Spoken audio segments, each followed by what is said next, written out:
Thank you.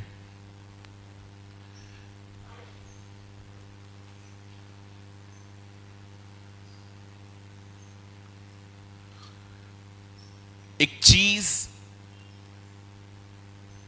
जिसका पीछा अगर आपने किया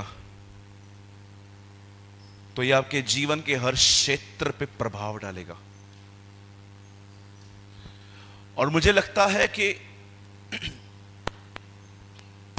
बहुत सारे लोगों ने यह निर्णय नहीं लिया है आज तक। That is the reason their Christian life is so shallow. यही कारण है कि उनके मसीह जीवन में कोई गहराई नहीं है। मुझे लगता है कि आप में से हर व्यक्ति को एक जेंटल रिमाइंडर की नीड है। आप सब यही हैं? ओके, मैं आपसे उम्मीद करता हूं आप चलती हुई सभा में फोन यूज न करेंगे। एक निर्णय जो डिसाइड करेगा कि आपका कल कैसे होगा वो ये है कि क्या आप यीशु का पीछा कर रहे हैं? Are you following Jesus? So many are following church patterns but not Jesus. आज बहुत सारे जो लोग हैं वो कलीसिया में आए हैं, पर क्या आप कलीसिया में आने का उद्देश्य समझते हैं? आपके परिवार में आपसे पहले आपके बाप दादे मसीह में पैदा हुए, आपका जन्म भी इसी में हुआ, बचपन से आपको प्रभु की संडे स्कूल वगैरह सब सुनाया गया आपको। याद रखिए, यहां देखिए, चर्च आने में और प्रभु के पीछे चलने में जमीन और आसमान का अंतर है। हो सकता है आप चर्च में हैं बट स्टिल चर्च आपके अंदर नहीं है। मार्टिन ल्यूथर ने कहा, मैंने बहुत सारी कलीसियाएं देखी पर मैंने अधिकतर कलीसियाओं में संसार देखा। बहुत सारे जो लोग हैं इन दिनों में वे चर्च आते हैं, इट्स गुड, अच्छी हैबिट है ये, लेकिन सवाल ये है कि क्या आप यीशु का पीछा करते हैं? अब आप में से बहुतों का सवाल होगा, भैया यीशु का पीछा करना क्या होता है? चर्च तो हम आते हैं। सुनिए, सदैव इस बात को याद रखिए, चर्च आने में और यीशु के पीछे चलने में जमीन आसमान का अंतर है। ये ले लो।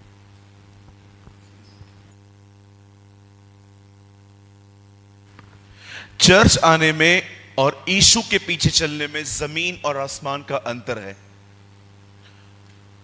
कुछ लोगों को लगता है जो डार्क लिपस्टिक लगा के चर्च में आते हैं, महंगे महंगे गैजेट्स यूज करते हैं, भड़कीले वस्त्र पहनते हैं, ये संसारिक लोग हैं। और उनका क्या जो सफेद दुपट्टे में निंदाएं करती हैं।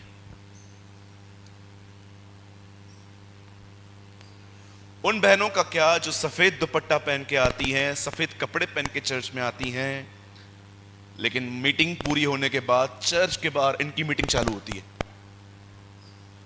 या संसार कभी कपड़ों में नहीं होता, संसार यहां होता है। इसीलिए बाइबल बताती है, संसार के सदृश न बनो पर तुम्हारे मन के नए हो जाने से। पॉल समझा रहा है, दुनिया यहां है, वस्त्रों में नहीं। मैंने अपने कलीसिया के अंदर ऐसी बहनें भी देखी हैं जो बहुत फैशन करती हैं, पर अगर आप उनके साथ मिलो आपको ऐसा लगेगा आप प्रभु से मिले हो। बड़ी सोबर है वो।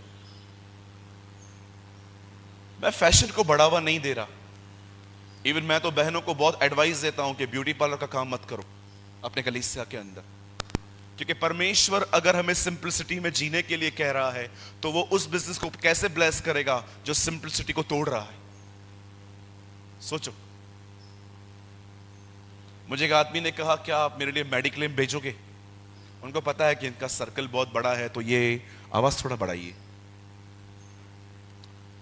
मैंने उनको कहा नहीं सर, मैं मेडिक्लेम नहीं भेज सकता। बोला क्यों?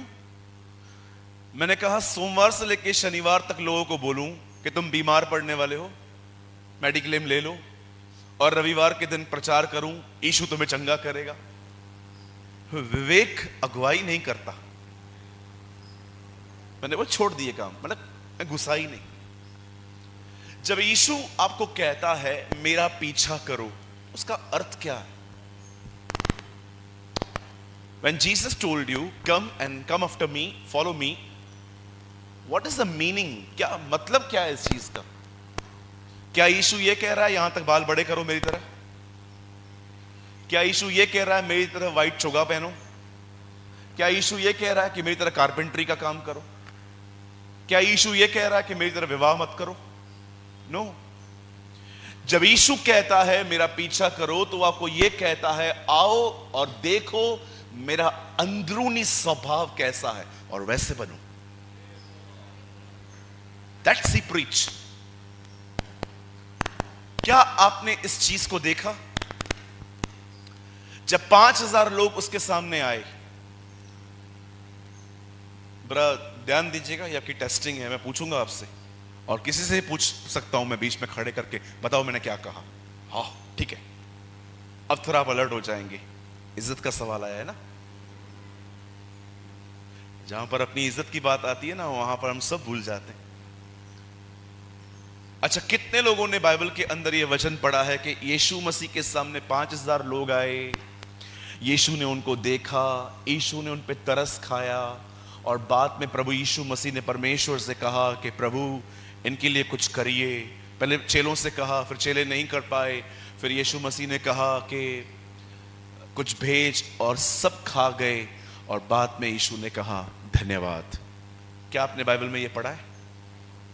नहीं पढ़ा होगा, पर क्या आपने बाइबल में यह पढ़ा कि जब उसने अपने चेलों को कहा कि इन्हें कुछ दो, और चेलों ने कहा 200 दिनार की रोटियां भी इनके लिए पूरी न पड़ेंगी, तब उसने एक बच्चे की 2 मछली और 5 रोटी जब लेकर परमेश्वर को दिखाया और धन्यवाद दिया, और उसके बाद वो बांटता गया। क्या आपने ये पढ़ा है? यस। अब मैं आपसे एक सवाल पूछता हूं, बड़े ध्यान से सुनिए। यीशु ने धन्यवाद खिलाने के बाद दिया कि उसने धन्यवाद खिलाने से पहले दिया? टेल मी, पहले के बाद में? आप जानते हो यीशु ने सब कुछ ठीक होने के बाद धन्यवाद नहीं दिया। यीशु ने कमी घटी में धन्यवाद दिया। आप में से कितने लोग यहां पर देख रहे हैं, ये हमारे खुदा का जीवन है। वो तब परमेश्वर की बड़ाई नहीं करते जो उसे जानते हैं। जब सब ठीक होता है, वो तब भी परमेश्वर की बड़ाई करते हैं जब सब कुछ बिगड़ा हुआ रहता है। That's life.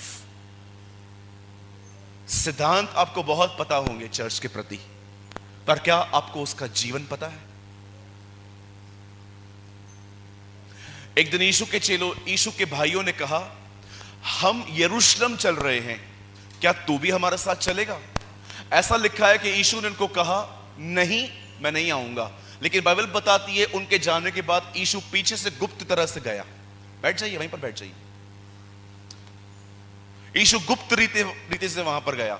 मैंने प्रभु से कहा, प्रभु आपने कहा मैं नहीं जाऊंगा, फिर आप दोबारा वापस चले गए, ऐसा क्यों? सूरज बात यह थी, अगर मैं इनके साथ जाता तो 5 घंटे का रास्ता था, और ये 5 घंटे ये लोग यहां वहां की बात करते रहते और मुझे भी सुननी पड़ती। इससे अच्छा है ये पहले जाए। That is his life. कितनी बहनें हैं मुझे बताइए, आपके कलीसिया के अंदर आपकी छवि ये है, इससे किसी की बुराई मत करना, ये नहीं सुनती है। आपकी छवि है ऐसी? क्या आपकी छवि ऐसी है, चल यही है जो हमारे साथ बुराई करेगी?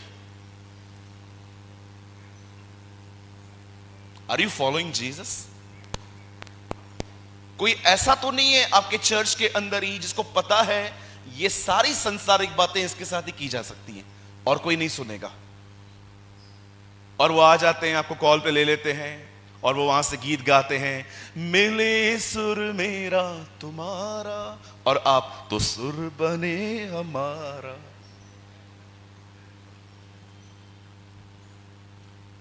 क्या आपके कलीसिया में मेरी बहनों आपकी छवि ये है? क्या आपके लिए कोई ऐसा कहता है किसी की बुराई इसके सामने मत करना, ये उठ के चली जाएगी? अगर आपकी छवि आपके कलीसिया में ऐसी नहीं है, मैं आपको फेस पे कह सकता हूं, you are a nominal Christian. आप एक नामधारी हैं जिसने मात्र यीशु का नाम अपनाया है पर उसका जीवन नहीं। मेरे चर्च के लोग कभी मेरे सामने बुराई नहीं करते, उनको पता है ये सामने सुना के देगा। मेरे पीछे करते हैं कभी कभी, उनको पता है हम पास्टर के सामने कुछ बोलेंगे ना, वो ऐसे घूर के देखेगा जैसे उसने हमारी किडनियां मांग ली हैं। मैं फिर से कहता हूं, मैं कुछ समय पहले एक जगह पे गया, वहां पर कुछ भाइयों ने मुझे चाय पे इनवाइट किया था, और जब मैं वहां पर गया सब अलग अलग बातें कर रहे थे। बाद में उन्होंने लोगों की पर्सनल लाइफ्स के बारे में बात करना शुरू किया। मैं उठ के चला आया। एक भाई ने कहा, भाई कहां जा रहे हो, चाय तो लो। मैंने कहा, मैं वहां नहीं ठहरूंगा जहां पर मेरे परमेश्वर को आदर नहीं मिलता।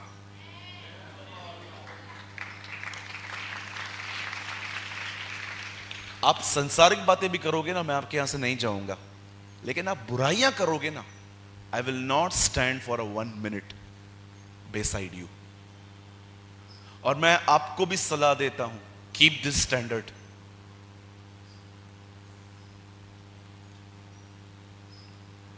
कभी कभी ये चीज मैं समझ नहीं पाता हूं, कुछ जवान लड़कों के पास जवान लड़कियों का मोबाइल नंबर पहुंचता कैसे चर्च में। आई रियली अमेज्ड कि यार ये लोग बात करते हैं, आपस में चैट करते हैं, फिर घूमते फिरते हैं, इनको नंबर कहां से मिलते हैं इनके? फेसबुक से? जांचो अपने आप को, तुम चर्च में हो पर क्या उसके जीवन में हो? Are you following Jesus?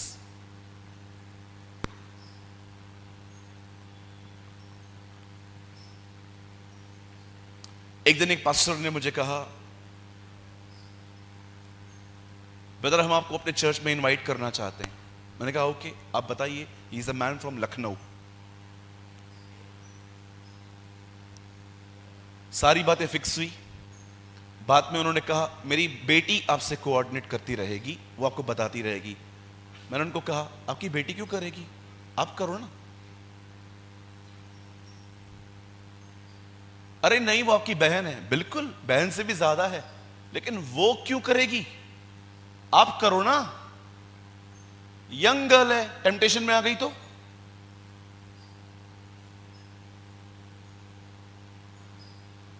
कई बार कुछ लोगों को आप खुद मौका देते हो आपके पीछे पागल बनने के लिए। कितने भाई लोग हैं यहां पर, जब आप किसी बहन से मिलते हो तो उसको इस तरह, आप उससे इस तरह व्यवहार करते हो कि उसके अंदर आपकी एक ही छवि होती है, काश ये मेरा सगा भाई होता। टेल मी, नहीं दे पाते हो? You are a nominal Christian, आप नामधारी हो। कितने भाई हैं यहां पर, मुझे बताइए, जब आप किसी गर्ल से मिलते हो आप उसे इस तरह बात करते हो कि उसके अंदर ये ख्याल छोड़ जाते हो कि वो ये सोचे, काश हम दोनों एक ही मां के पेट से जन्मे होते। कितना अच्छा भाई है, कितनी संगति मिलती मुझे इसके साथ, कितना मैं कुछ सीखती। आज हम लड़के कई बार लड़कियों को जानते हैं क्या छवि देके जाते हैं। लड़की सोचती है, काश ये मेरा होता। क्यों आप ऐसे शब्दों का प्रयोग करते हो जिससे लोग खुदा के पीछे नहीं चले, परंतु सिर्फ आपके लिए उनके अंदर एक सॉफ्ट कॉर्नर बने?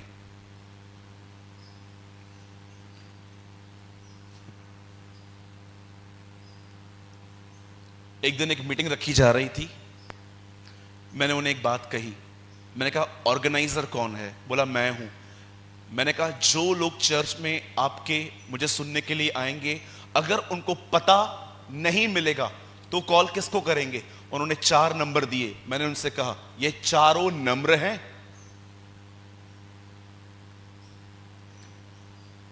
अगर कोई सामने वाला मूर्ख है और बार बार थोड़ी थोड़ी बात की वजह से आपको परेशान करे, तो क्या आप नम्रता से बात कर सकते हो? बोला भाई फिर तो एक भी नहीं है अपने पास।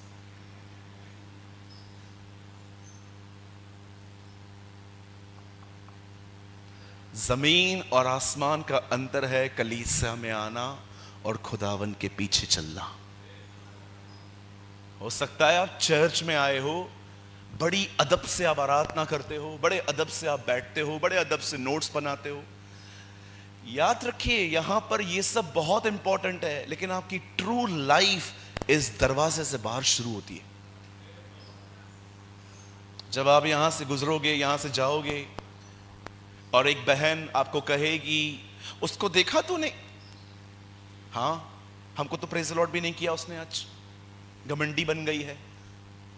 आप उसको बोल सकते हो बहन उसने नहीं किया ना, आप कर दो ना, क्या प्रॉब्लम है? देखो उसका मुंह बंद हो जाएगा। लेकिन आप वहां पर बोल दोगे ना, हाँ ये है ही ऐसी, ये चर्च ही ऐसा है। You hypocrite.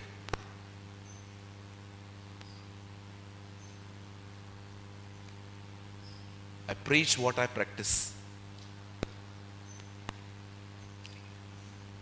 मेरे कलीसिया के अंदर मैं कभी वेट नहीं करता कोई मुझसे मिलने आए। मैं मीटिंग पूरी करता हूं, लोगों से मिलना शुरू करता हूं। मैं ये नहीं देखता कि कितने लोग TY BCom पास किए हुए पढ़े लिखे लोग हैं, उनसे मिलूं। जो धोती पहन के आते हैं ना, मैं उनको भी गले लगाता हूं, क्योंकि मेरे भाई हैं। कभी किसी के स्टैंडर्ड को देख के दोस्ती मत करो। ये पढ़ा लिखा है, ये अनपढ़ है, ये वेल कल्चर्ड नहीं है। कुछ चम्मच से खाना खाते हैं, कुछ हाथ से खाते हैं। सदैव याद रखो दोनों खुदा के बेटे हैं। कभी पक्षपात नहीं होना चाहिए।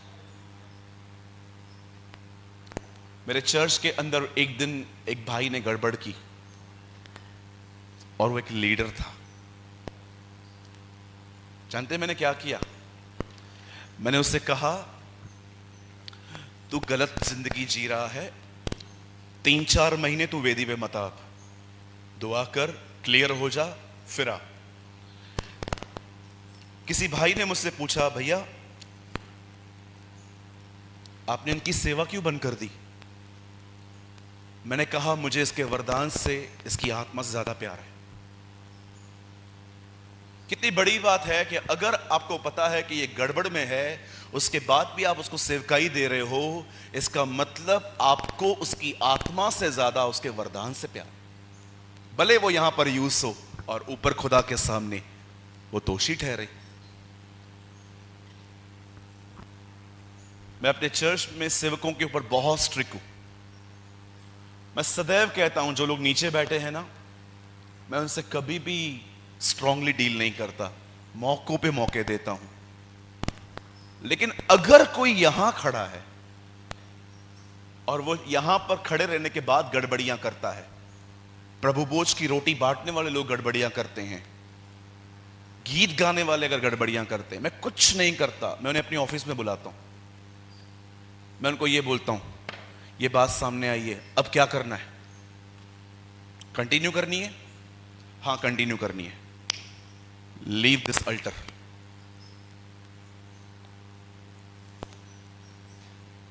बाइबल बताती है जब आप यहां पर आते हो, याद रखिए सेवा प्रचार नहीं है, सेवा गीत नहीं है, सेवकाई है रिप्रेजेंट योर गॉड राइटली। अपने परमेश्वर को सही तरह से प्रेजेंट करना, यह हमारी सेवा है। चाहे वो गीत हो, चाहे वो प्रचार हो, चाहे वो होली कम्युनियन की सेवा हो, चाहे वो साइट में पढ़ के कलाम पढ़ना ही क्यों ना हो किसी के लिए, जब आप परमेश्वर के पास हैं, याद रखिए, इस्राएलियों ने 1000 गलतियां की, वो माफ किए गए थे। मूसा ने एक गलती की, प्रभु ने उससे कहा तू कनान नहीं जाएगा। जिस दिन आप यहां खड़े हुए, खुदा की डीलिंग्स आपके साथ बदल जाएंगी।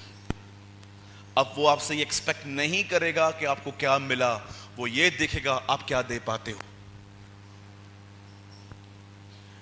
मैं आप में से हर एक को एक बात कहना चाहता हूं, जो फ्यूचर में पास्टर बनने की इच्छा रखते हैं, सदैव याद रखिएगा, ये इस संसार का सबसे खतरनाक काम है। मेरे घर पे हर शनिवार को झगड़ा होता था रात को, क्योंकि रविवार के दिन मुझे प्रचार करना होता था।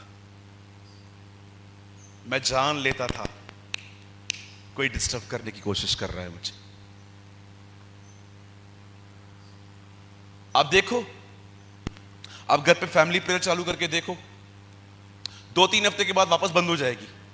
एक का दिमाग खराब हो जाएगा, मैं नहीं आऊंगा। क्यों होगा? क्योंकि हमसे ज्यादा शैतान दुआओं की ताकत जानता है कि अगर ये दुआ करेंगे इनको अभिषेक मिलेगा और इसी अभिषेक को लेके ये मेरे राज्य को तोड़ देंगे। He knows. Follow Jesus.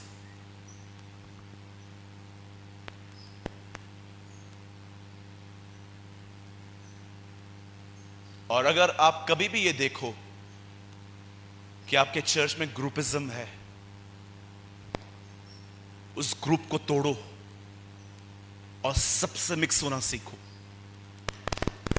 Trust me, अगर आप ग्रुप बनाओगे ना, परमेश्वर कभी आपको ब्लेस नहीं करेगा। ग्रुप समझते? मैं 2-3 लोगों को यहां पर जानता हूं जिनके नाम आई नो, सिस्टर शिवानी, भाई गोल्डी एंड ब्रदर अभिनव। कुछ लोग हैं जो मेरे साथ मेंटरशिप में हैं, और हमारी बहन अर्पणा, अंकल आशीष जी, भाई अविनाश। मैं सिर्फ शिवानी से बात करूंगा क्योंकि मुझे सुसमाचार शिवानी ने बताया था। मैं सिर्फ अर्पणा बहन से बात करूंगा क्योंकि अर्पणा बहन ने मुझे गॉस्पेल बताया था। मैं सिर्फ और सिर्फ अभिनव से बात करूंगा क्योंकि अभिनव मुझे अच्छा लगता है। बाकी कौन है?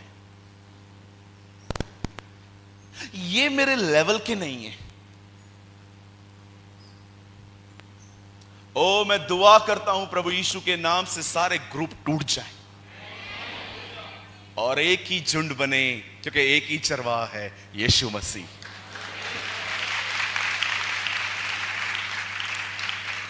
आमीन। कितने लोग हैं मुझे बताइए, जब आप चर्च पूरी होती है तो आप सब एक दूसरे से मिलते हैं? क्या आप किसी किसी को देख के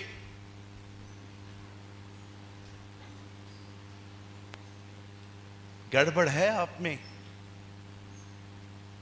भैया आप बोल रहे हो ना मुझे चुभ रहा है, गड़बड़ है इसलिए चुभ रहा है। और मैं प्रभु का धन्यवाद करता हूं, प्रभु पूरा चुभा दे।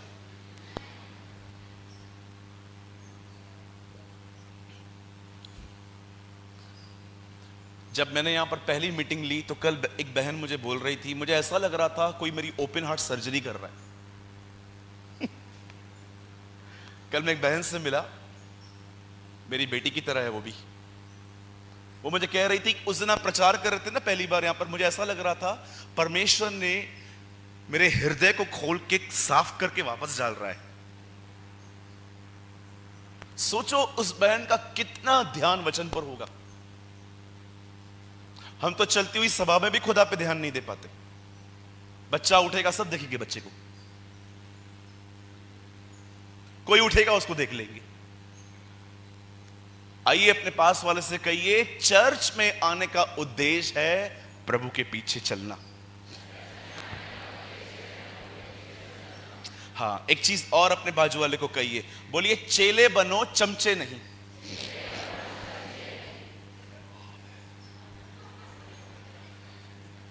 बहुत लोग चेले नहीं है, कौन है? चमचे। यू चमचे। मेरे कलीसिया में एक लड़का हमेशा मुझे, भाई खाना लेके आऊं, भाई नाश्ता लेके आऊं, भाई चाय लेके आऊं, भाई ये लेके आऊं। मैंने उससे कहा मैं सेवा नहीं दूंगा, सब बंद हो गया। कई लोग हैं ना, चापलूसी करते हैं बड़े बड़े लोगों की, क्योंकि उनको पता है अगर मैं इसके पीछे लग गया सब मुझे मिल जाएगा।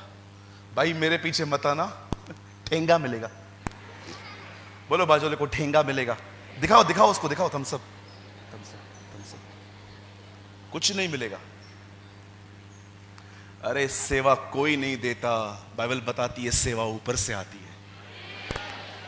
जिस समय आपको कोई खड़ा करेगा ना, 100 लोग आपको बिठा देंगे। जिस दिन आपको परमेश्वर ने खड़ा किया, पूरा रायपुर आपको नहीं बिठा पाएगा।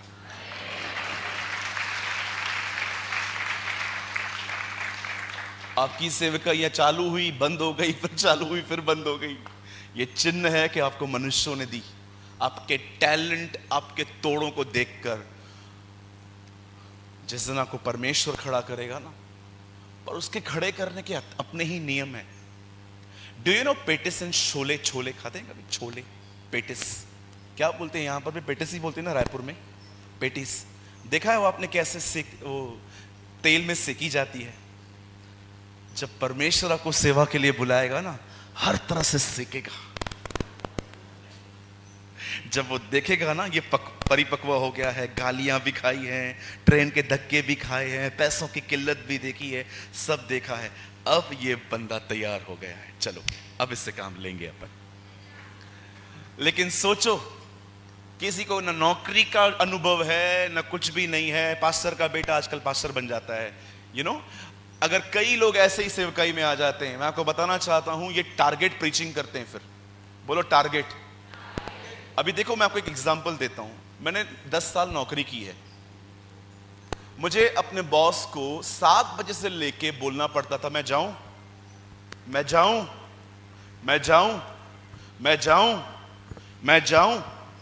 मुझे वो बोलते थे किधर जाना है? मैं उनको बोलता था 8 बजे हमारे कलीसिया में वचन चलता है, तू मुझे आराधना सुनने नहीं देता, कम से कम वचन तो सुनने दे। 7:30 बजे मैं निकलता था, ट्रेन पकड़ता था, 1 घंटे का मेरे घर का रास्ता था, 8:30 तक मैं जाता था और मैं वचन सुनने के लिए आधा घंटा मैं सुनता था वहां पर। मैं जानता हूं मुझे वचन सुनने के लिए क्या करना पड़ता था, मैं इसमें से गुजरा। लेकिन सोचो, अगर मैं टूटा हुआ नहीं हूं और आप मेरे कलीसिया में लेट आओ, जानते हो मैं प्रीचिंग कैसे करूंगा? हमारा परमेश्वर महान है, हमारा परमेश्वर दयालु है, हमारा परमेश्वर अनुग्रहकारी है, तो भी नहीं सुधरते, लेट आते हैं। फिर भी नहीं सुधरते हैं लोग, लेट आते हैं। ये चिन्ह है कि जिस प्रॉब्लम से वो गुजरा है, तुम नहीं निकले हो, इसलिए तुम ऐसा करते हो। लेकिन जिस दिन तुम टूटोगे ना, तुम कारण जानने की कोशिश करोगे कि वो ऐसा क्यों करता है। क्योंकि टूटे हुए व्यक्ति के अंदर सबसे अच्छी बात जानते क्या होती है? वो दूसरों के दुखों में जाके दुखी होता है। That's called compassion. कंपैशन सिर्फ ये नहीं है कि एक भिखारी को आपने देखा और कहा बाप रे इसकी कंडीशन क्या है। कंपैशन का मतलब होता है, तरस का मतलब होता है किसी के दुख में खड़े होके वो अनुभव करना जो वो करता है। मैंने बहुत लोग देखे हैं टारगेट प्रीचिंग करते हुए, पर्सनल भड़ास को यहां से निकालते हुए। ओ मैं उनको 1 मिनट नहीं सुनता। A.W. टोजर ने कहा हम उन्हें सुनेंगे जो खुदा को सुनते हैं। इसीलिए आप समझे, एक सेवकाई है बाइबल को पढ़ के प्रचार करने की। ये बहुत आसान है। पढ़ो, नोट्स बनाओ, यूट्यूब चालू करो, 2 चीजें वहां से लो, 2 चीजें वहां से लो और अपने कलीसिया में खड़े होकर उल्टी करो कि ये था। एक सेवा ये भी है जो आजकल लोग करते हैं, खुदा उनको ब्लेस करे, निकाले उनको प्रभु इन बातों से। लेकिन एक सेवकाई है इस बाइबल में से गुजरना। जिस दिन उस सेवकाई को करोगे, तुम्हें कई बार लंबे सरमन्स नहीं देने पड़ेंगे। तुम 15 मिनट प्रचार करोगे, 1500 का जीवन बदल जाएगा।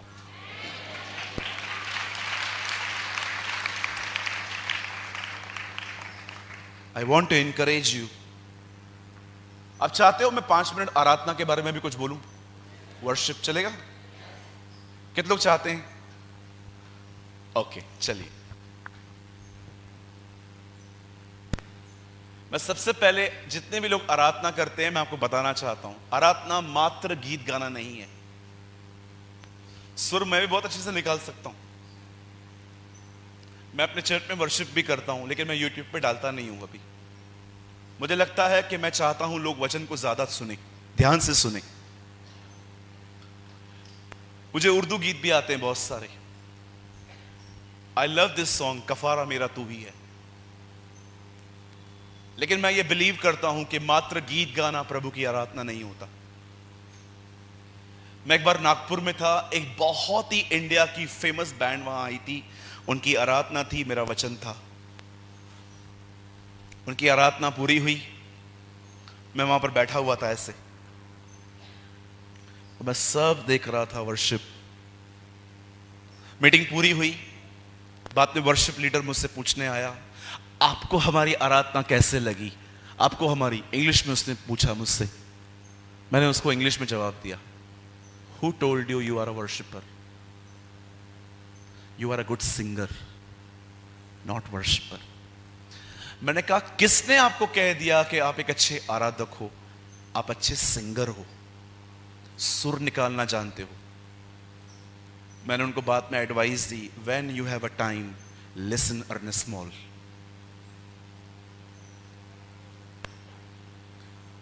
जब समय मिले तो जाओ, 50s में जाओ, 2000 में जाओ और देखो आराधना क्या होती थी। आज की आराधना में एक गाने में वर्शिपर 5 ब्लेजर चेंज करता है। पहले दाढ़ी ऐसी थी, अभी ऐसे कर दी है। मुझे ये बात समझाइए, आप क्या चाहते हो? लोग आपको देखें कि गीत सुने? पर आपके गीतों से तो लगता ही नहीं है ये। आज आप कई बार देखिए, एक आराधना के गीत में एक व्यक्ति 5 बार अपना कोड चेंज करता है। आप जानते हो वर्शिप क्या होती है?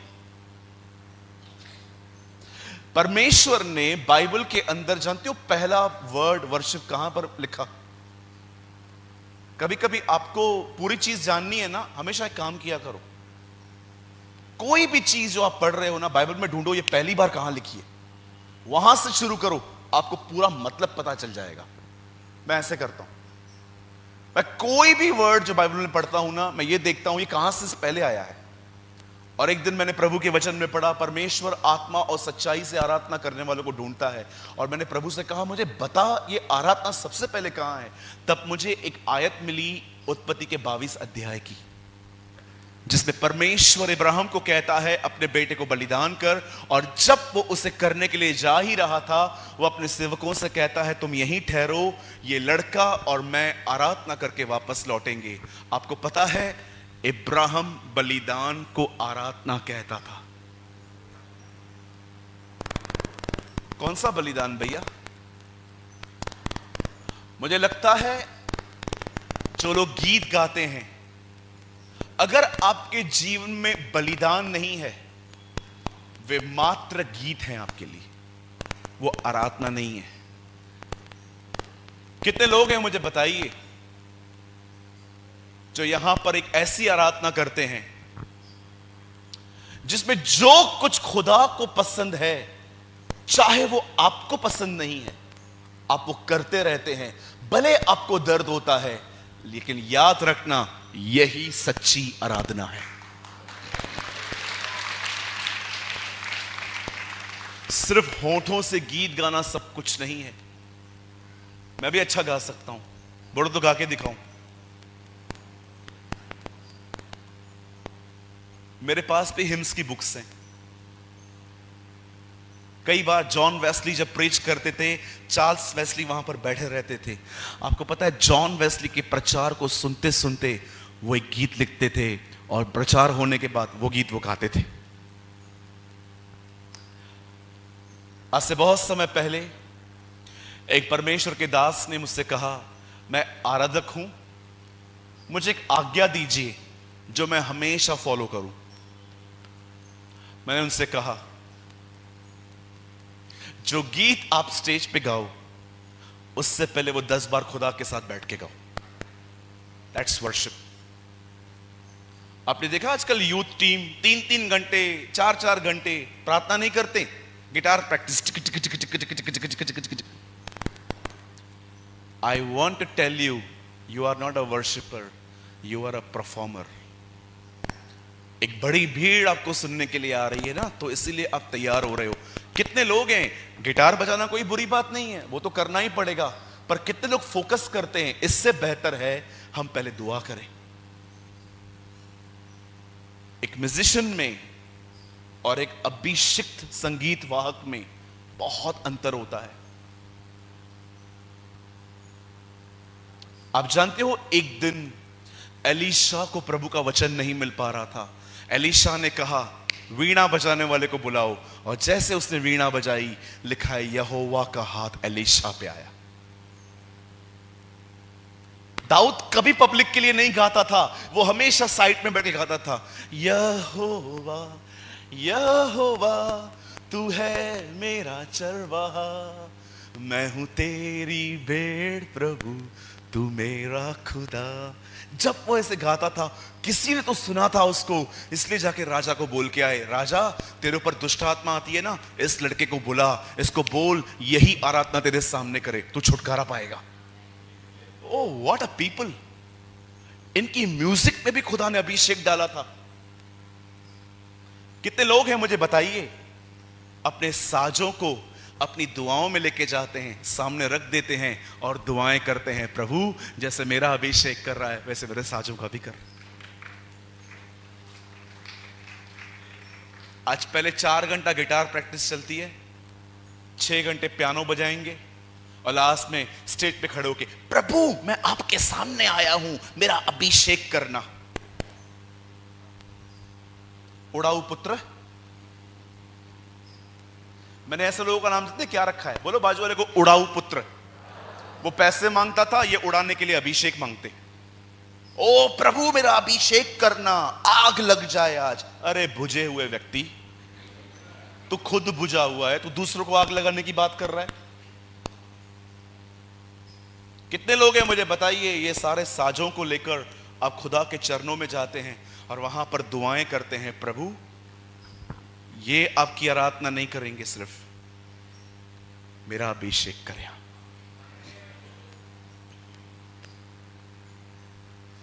आज बहुत सारे डेफिनेशंस ना उल्टे सीधे हो गए हैं हमारे लाइफ में। बोलो यीशु मसीह की। कितने लोग को गर्मी हो रही है? अब हो रही है तो क्या करेंगे हम? मैं भी वही कह रहा था, एक्चुअली हो रही है तो अब क्या, आप तो ध्यान दो, मुझे भी हो रही है भाई। ओके, कितने लोग हैं आज के बाद थोड़ा बहुत समझे जीसस के पीछे और चर्च में आने में क्या अंतर है? Follow Jesus, not just church patterns. या वो भी करने, अगर आपके पादरी साहब कहते हैं 140 नंबर गीत गाओ तो 140 ही गाओ। ये मत बोलो मैं 42 गाऊंगा, प्रभु ने मेरी अगुवाई की है। नहीं नहीं, ऐसा तो आप चर्च को डिस्टर्ब कर दोगे।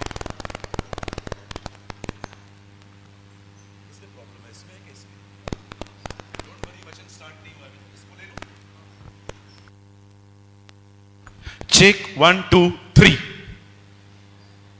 Okay, praise the Lord. बोलो हमारे प्रभु यीशु मसीह की। आइए प्रभु के लिए जोरदार ताली बजाएं।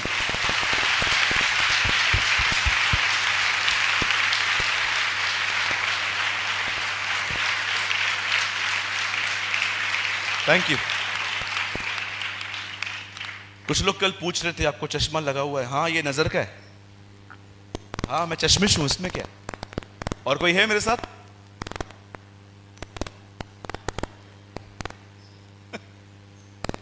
ओके, मैं रोज प्रार्थना करता हूं। आप करते हो? ये उतरे, मैं रोज करता हूं। मुझे लगता है ये आशीष नहीं है। Am I right? चलिए हम स्टार्ट करते हैं। अभी मैं चाहता हूं अब आप सब बड़े ध्यान से सुने और समझें। Okay,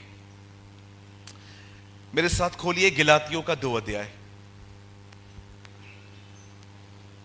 ji sir. In English called Galatians and chapter 2. क्या आप सबको जो बाहर हैं आवाज आ रही है? Okay, thank you.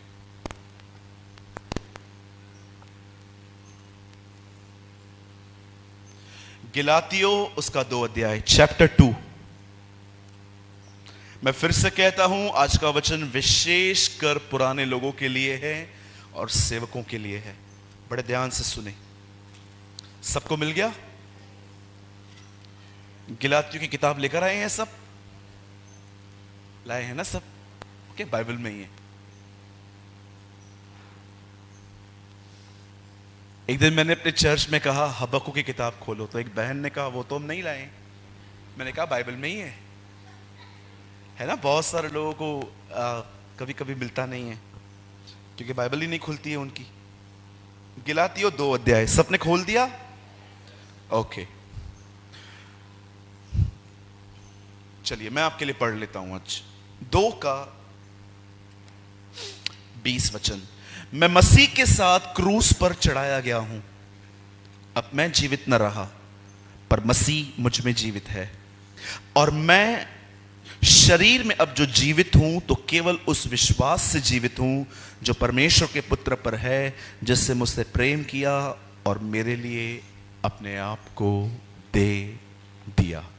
मैं 3 गिनूंगा, आप में से हर एक को अपनी अपनी बाइबल में यह वचन जोर से पढ़ना है। ओके, 1 2 3।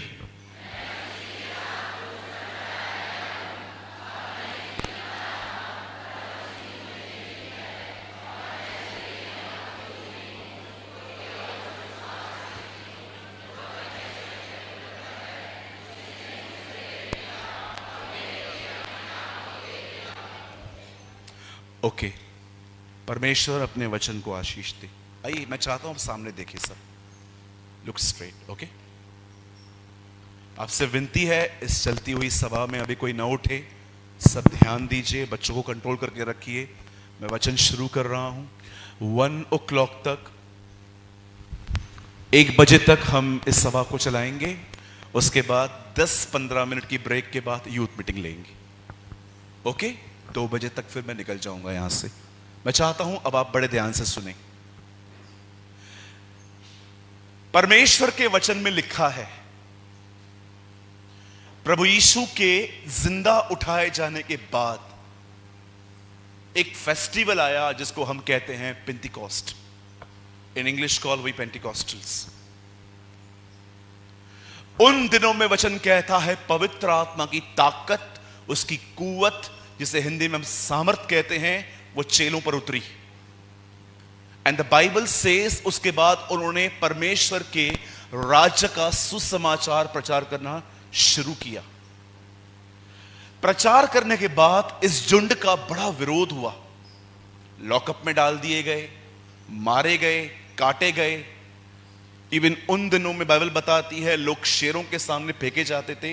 अगर आपको नहीं पता है, रीड 2 तिमुथियुस, वहां लिखा है, पॉल कहता है तिमुथियुस को, जा सबको बता मैं सिंहों के मुंह से छुड़ाया गया हूं। तिमुथियुस में लिखी है ये बात। उन दिनों में जब कलीसिया बढ़ रही थी, तब कलीसिया के प्रति सताव भी बढ़ रहा था। याद रखिए, आप में से जितने भी लोग बैठे हैं, आप सताव को कभी नहीं रोक पाएंगे, क्योंकि यह परमेश्वर के वचन में लिखा है, यह होगा। सताव और क्रोध में बड़ा अंतर है। हम कभी परमेश्वर के क्रोध को नहीं देखेंगे, क्योंकि हमारे लिए क्रोध यीशु ने बर्दाश्त कर लिया है। लेकिन यह सताव से तो हर एक को गुजरना पड़ेगा, क्योंकि जब आप अपने घरों में अपने विश्वास को बताएंगे कि मैं जीसस का हूं, अब मैं मूर्ति पूजा नहीं करूंगा, अब मैं अन्य जातियों में शादियां नहीं करूंगा, अब मैं चीटिंग नहीं करूंगा, the life will not be easy. जीवन उसके बाद आसान नहीं होगा। मेरा जन्म एक मसीह परिवार में नहीं हुआ। I born in a Hindu family. और जब मैं प्रभु में आया, मैंने बहुत सारी बातें छोड़ दी जिनके विषय में मुझे पता चला कि एक्चुअली अब ये ठीक नहीं है। मुझे एक भाई ने कहा, आप मूर्ति पूजा क्यों नहीं करते अब? मैंने उनको एक ही उत्तर दिया, मैंने कहा जो मेरे अंदर रहता है मैं उसे बाहर नहीं ढूंढूंगा। Only one answer. मैं कोई डिबेट में नहीं गया, आप सही मैं गलत आप सही, आपका ये मेरा वो। मैंने उनको एक ही बात कही, जो मेरे अंदर रहता है क्या ये सही है मैं उसको बाहर ढूंढूं? मुझे बाइबल ने बताया कि परमेश्वर तुम्हारे अंदर रहता है, तुम परमेश्वर का मंदिर हो और परमेश्वर का आत्मा तुम में निवास करता है। This is the Bible teach. ये कारण है कि हम मूर्ति पूजा नहीं करते, हम मूर्तियों को नहीं मानते, क्योंकि हम जानते हैं हमारा खुदा वो नहीं है जिसको आप एक जगह पे पैक करके रख दोगे। वो है जो हमारे अंदर चलता फिरता है। आपको ये बात पता होनी चाहिए। आप जानते हो जब पौल कलीसियाओं को सता रहा था, एक समय ऐसा आया जब प्रभु ने उससे मुलाकात करी, उसमें वो अंधा हुआ। अंधा होने के बाद एक व्यक्ति को उसकी चंगाई के लिए उपयोग किया गया, और जब यही पौल उसकी आंखें खुली, बाइबल बताती है इसी पौलुस ने हमारी कलीसियाओं को बनाया। बाइबल बताती है जो उसके विरोध में था खुदा ने उसी का उपयोग किया। मैं आप में से हर एक को कहना चाहता हूं, सुनिए, यहां देखिए, अगर आपका परिवार आपके कलीसिया जाने के विरोध में है और वो आपका विरोध करते हैं, आप विश्वास करिए आपके परिवार का उद्धार निकट आ चुका है।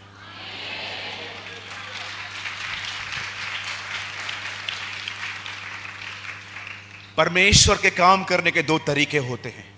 एक, वो कभी कभी धीमे गति से काम करता है। क्या आप इस बात को जानते हो? लाल समुद्र के सामने जब लाठी डाली गई तो वो उसी समय नहीं, अगले दिन दो भाग हुआ था। होल नाइट पुरवई चली थी, लिखा है।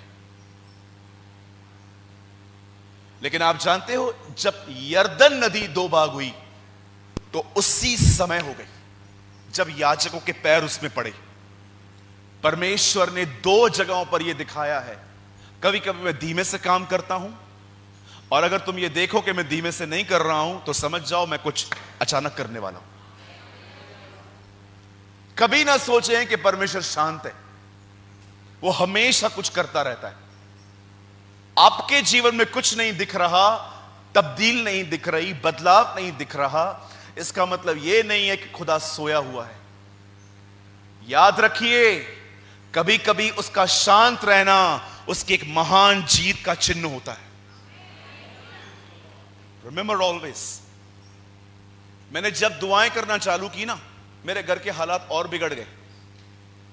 मेरे डैडी को किडनी स्टोन्स हो गया, मेरी मां को L1 L2 में गैप आ गई, उसको डिस्क का प्रॉब्लम, पप्पा बीमार। मैं प्रभु से कह रहा था, प्रभु आपसे आने से पहले तो सब ठीक था, जब हम आपके पास आए हैं तो ऐसी प्रॉब्लम्स क्यों आ रही हैं अब? मुझे सालों के बाद समझ में आई ये बात कि खुदा जानता है कौन कैसे आएगा। वो जानता है कि अगर घी सीधी उंगली से नहीं निकलता तो उसे टेढ़ा करना जरूरी है। मैं आपसे विनती करता हूं, खुदा से प्रार्थना करो, उसको यह मत बताओ कि कैसे करना है। बहुत लोग प्रभु को रास्ता बताते, प्रभु मेरा परिवार है, इधर बैठा है, ये इनकी सरनेम है, मैं तुझसे प्रार्थना करता हूं तो उनको ब्लेस कर, इसके द्वारा ये तुझे पहचान लगेंगे। कृपया परमेश्वर को रास्ता न दिखाएं। उससे कहिए ये तेरा परिवार है, मैं चाहता हूं तू उनका उद्धार कर, और सब उसके ऊपर छोड़ दो। एक दिन मेरे फादर को स्टोन हुए, मेरी मम्मी को L1 L2 में गैप आई। मैं बहुत घर पे बताता था यीशु खुदा है, उसने मेरी लाइफ को चेंज किया। देखो मैंने स्मोकिंग बंद कर दी, मेरा परिवार मेरी स्मोकिंग से बहुत डिस्टर्ब था। मैंने कहा देखो मैं नहीं पीता हूं, ये देखो चेक करो।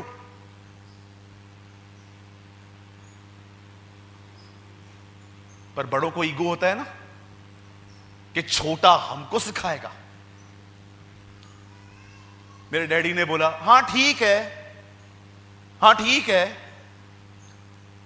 मैंने उनको बोलता रहा ठीक है तो चलो ना, चलो घर परमेश्वर के पास चलो।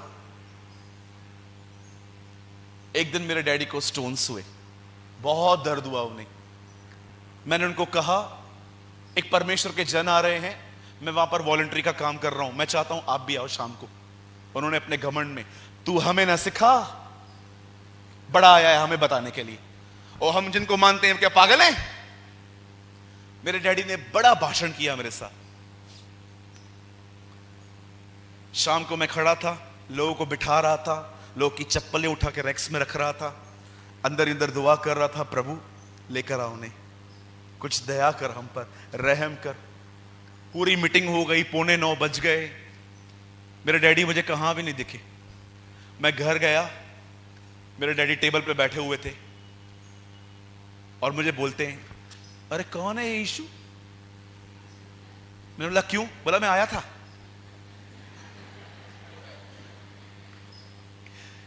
और 15 दिन के बाद मेरे पिताजी ने जानते मुझे क्या कहा, सूरज मैं जब से उस सभा से आया हूं ना, मुझे यहां पे दर्द ही नहीं होता है।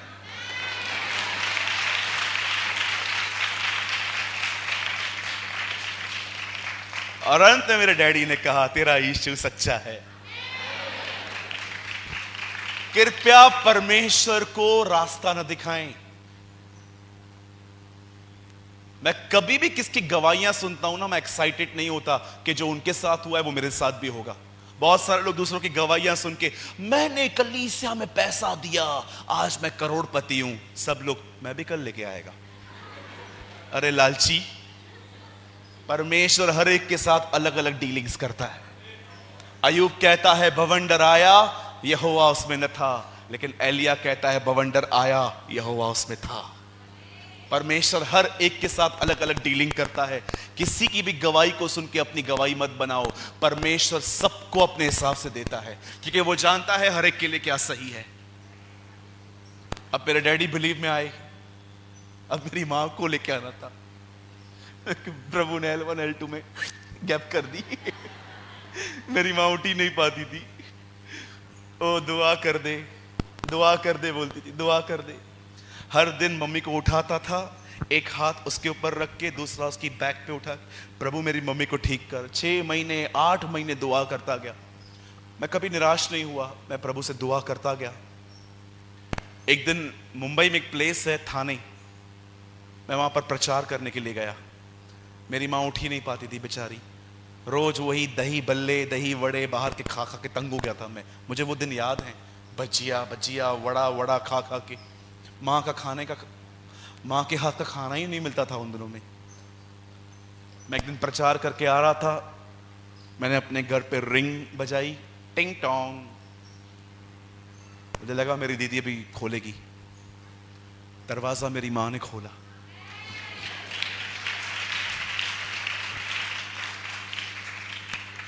मैंने अपनी मदर को बैप्टिज्म दिया है। आई बैप्टाइज माई मॉम। मैंने अपनी बड़ी बहन को बैप्टिज्म दिया है। अब अगले महीने साहिल का बैप्टिज्म है। मैं आपको कहना चाहता हूं, परमेश्वर को रास्ता मत दिखाओ। परमेश्वर से प्रार्थना करना सीखो और छोड़ दो उसके ऊपर, जैसे उसको करना है करने दो। परमेश्वर के दास के एक खुदा के खादिम के 3 बेटे थे। जब से वो पैदा हुए वो उनके लिए दुआएं करता था। एक बदला 18 साल के बाद, एक बदला 30 साल के बाद, तीसरा बदला उनके मरने के बाद।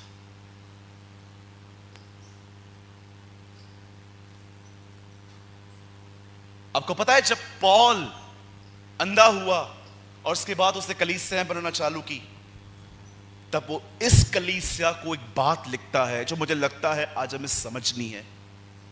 वो कहता है, मैं मसीह के साथ क्रूस पे चढ़ चुका हूं। अब मैं जीवित नहीं हूं, परंतु मसीह मुझ में जीवित है। और मैं जो जीवित हूं उस विश्वास से जीवित हूं जो परमेश्वर के पुत्र पर है, जिसने अपने आप को मेरे लिए दे दिया। मैं चाहता हूं अब आप सब ध्यान दें, सुनिए। पौलुस इस वचन के अंदर पहला शब्द यूज करता है मैं। बोलिए मैं। बोलो बाजू वाले को मैं। फिर से बोलिए मैं। याद रखिए, पॉल एक व्यक्ति है, मैं एक स्वभाव है। पॉल ये नहीं कहता कि पॉल क्रूस पे चढ़ गया है। पॉल कहता है मेरे अंदर एक स्वभाव है जिसका नाम है मैंने उसे क्रूस पे चढ़ाया है। पॉल क्रूस पे नहीं चढ़ा। पॉल के अंदर एक स्वभाव है जिसका नाम है मैं आपको हर एक को कहना चाहता हूं, अगर आपका मैं खत्म नहीं हुआ, आप अपने जीवन में किसी के साथ भी नहीं बन सकते। कभी आपने सोचा है लास्ट सालों में आपने कितने लोगों को खोया है? कितनों ने आपको ब्लॉक कर दिया है? कितनों ने आपके नंबर डिलीट किए हैं? कोई लोग थे जो आपके बहुत करीब थे, लेकिन आज वो आपसे मिलना पसंद नहीं करते। जानते हो उसका एक मुख्य कारण क्या है? आप में मैं जीवित है। कलीसियाओं के टूटने का जानते हो मुख्य कारण क्या है? मैं पुराना हूं, मुझे वैल्यू क्यों नहीं देते?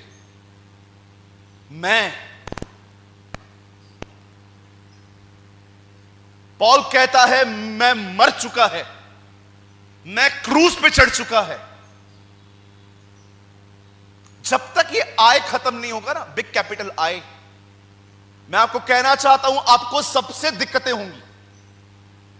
आप घर में बीवी से प्रॉब्लम निकालोगे, बीवी आप पति में से प्रॉब्लम निकालेंगी, आपको सास अच्छी नहीं लगेगी, सास को बहू अच्छी नहीं लगेगी, आपको पादरी साहब पसंद नहीं आएंगे, पादरी साहब को आप पसंद नहीं आएंगे।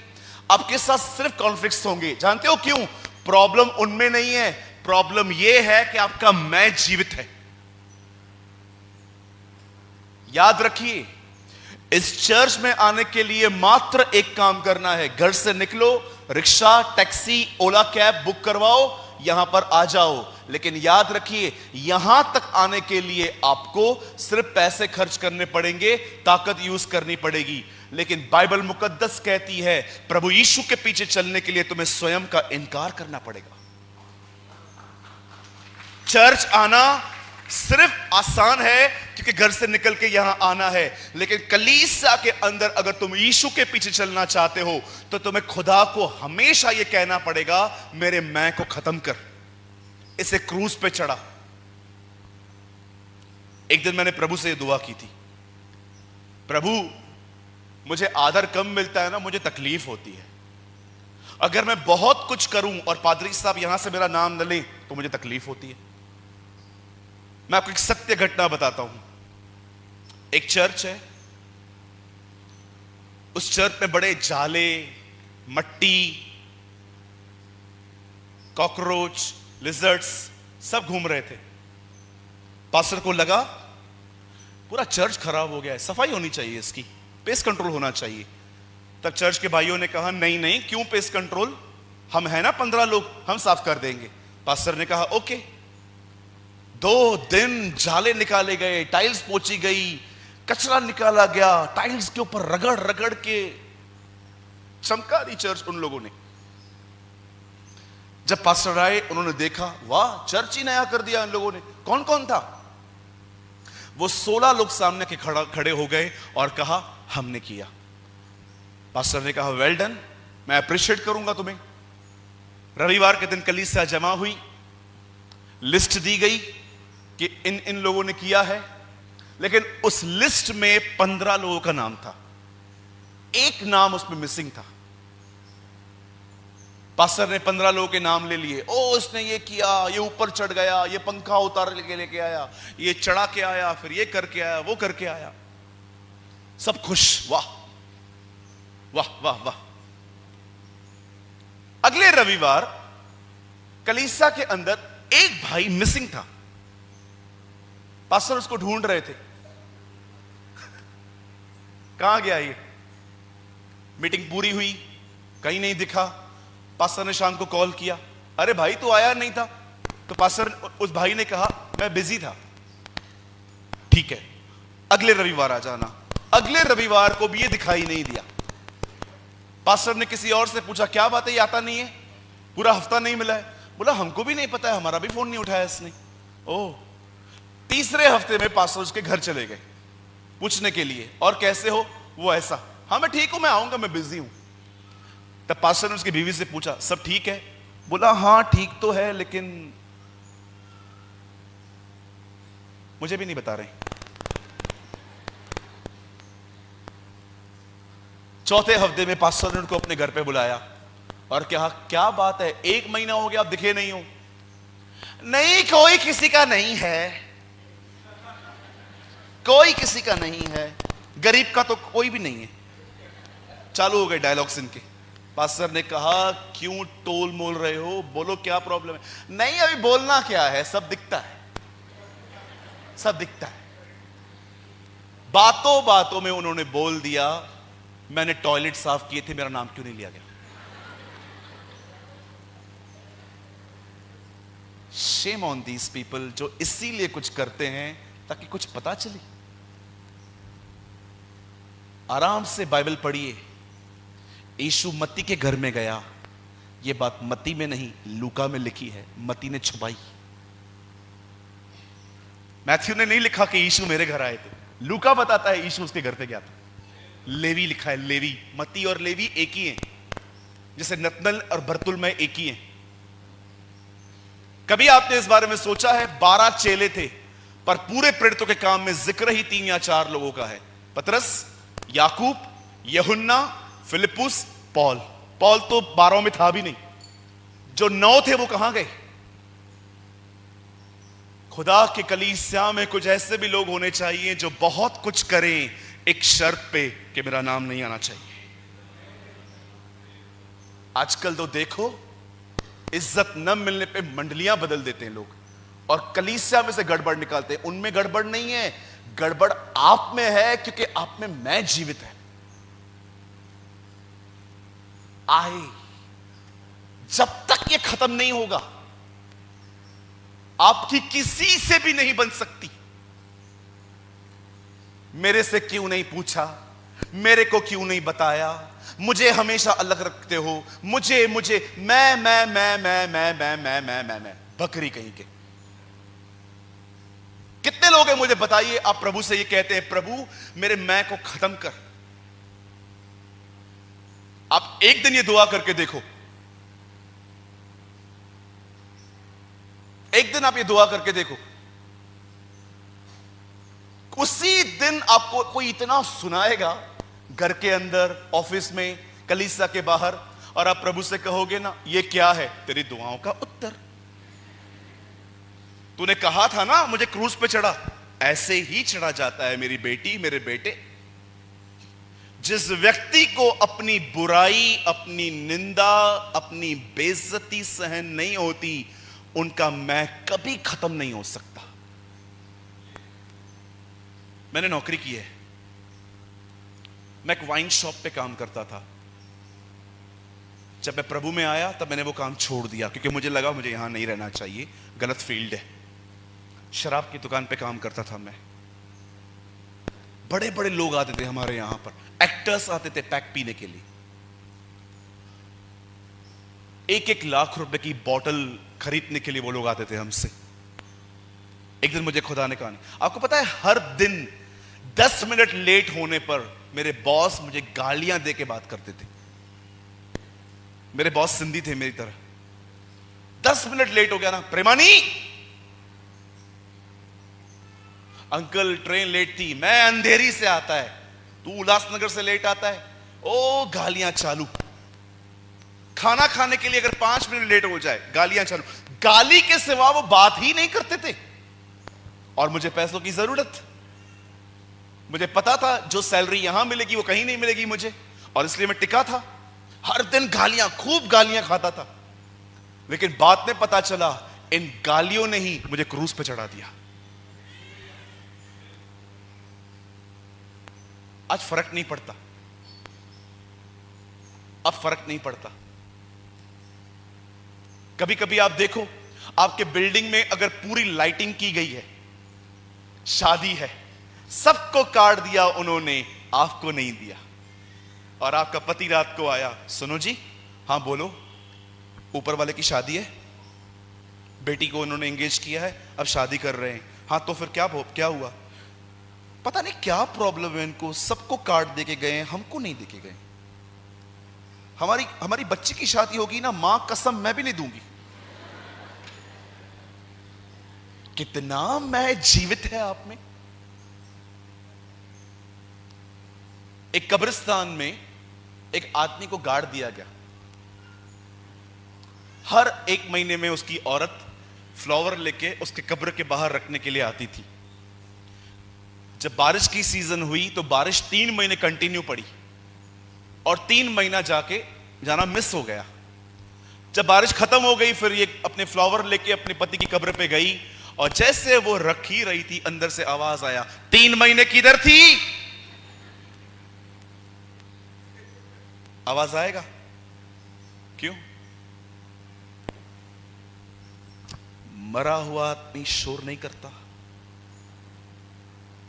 Because he is dead. ये मरे हुए व्यक्ति की पहचान है।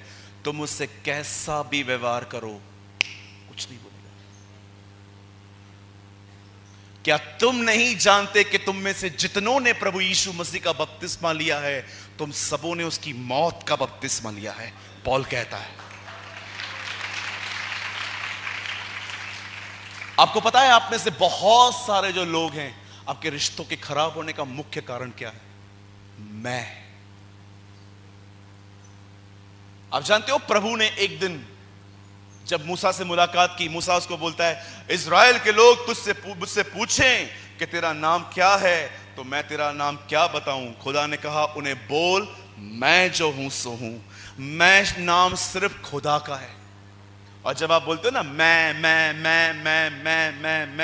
खुदा ऊपर से देखता है, कौन है ये अपनी तरह बात करता रहे? हाँ, कौन है? इसको ऊपर तो बोला।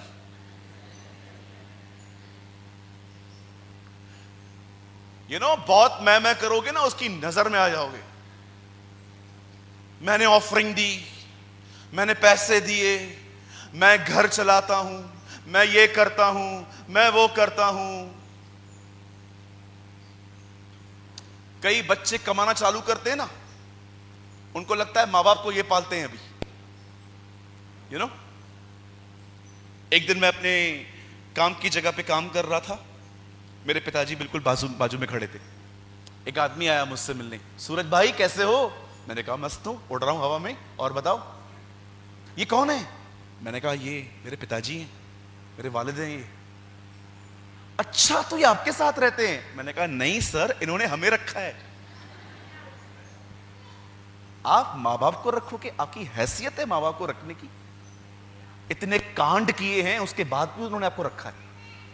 हाँ, ये बात तो तू बिल्कुल सही कह रहा है।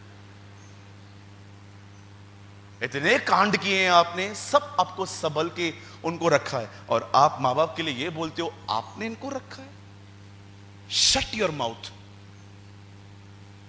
घर जाके आज अपनी माँ और बाप को कहना, घर जाके, धन्यवाद आपने मुझे रखा है। आज की पीढ़ी बड़ी बदतमीज पीढ़ी है। माँ बाप को तू करके बात करती है, माँ बाप को बोलती है तू पागल है। जानते हो क्यों? क्योंकि माँ बाप बोलते हैं 12 बजे तक सो जाओ, फोन कम यूज करो, गलत संगतियों से दूर रहो। क्या गलत बोलते हैं वो आपको? वो मेरी फ्रीडम को छीनते हैं। अच्छा, आजकल के रिश्तों में एक बड़ी प्रॉब्लम जानते हैं क्या है? माँ बाप को लगता है ये बच्चे हैं, बच्चों को लगता है हम बड़े हो गए। I think this is the biggest issue. मैं आपसे पूछना चाहता हूं, आप में से कितने लोग हैं जो हर दिन परमेश्वर से कहते हैं मेरे मैं को क्रूस पे चढ़ा? कभी आपने सोचा है क्यों थोड़ी थोड़ी बात पे आप नाराज होते हो? क्यों थोड़ी थोड़ी बात पे आप मुंह फुलाते हो? क्यों थोड़ी थोड़ी बात पे आप लोगों से किनारा कर देते हो? जानते हो कारण क्या है? स्वयं जिंदा है। इसे इंग्लिश में कहते हैं सेल्फ।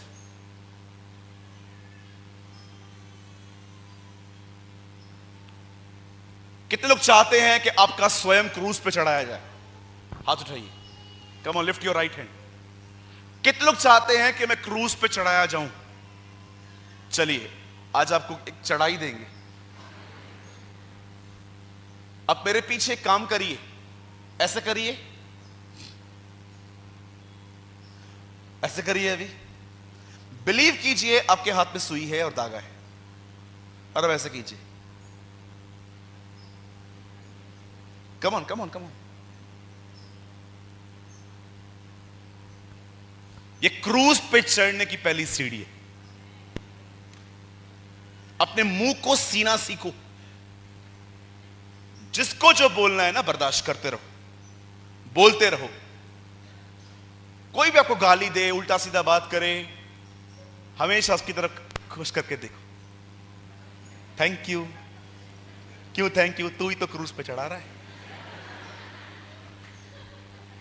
अरे जब सैलरी आपके हाथ में आती है, पगार आपके हाथ में आती है, उस समय परमेश्वर को धन्यवाद देना बड़ी आसान बात है। कितने लोग हैं जब कोई आपको सताता है तो आप खुदा को ये कहते हो, प्रभु मैं आपको धन्यवाद देता हूं क्योंकि आप इस व्यक्ति के द्वारा मुझे नम्र कर रहे हो। मेरे लिए ये बोलना जो मैं आपको बोल रहा हूं, ये मेरे लिए थ्योरी नहीं है, ये मेरी प्रैक्टिकल लाइफ है। कई बार मैंने परमेश्वर से ये कहा, मैं तैयार हूं, मैं तैयार हूं।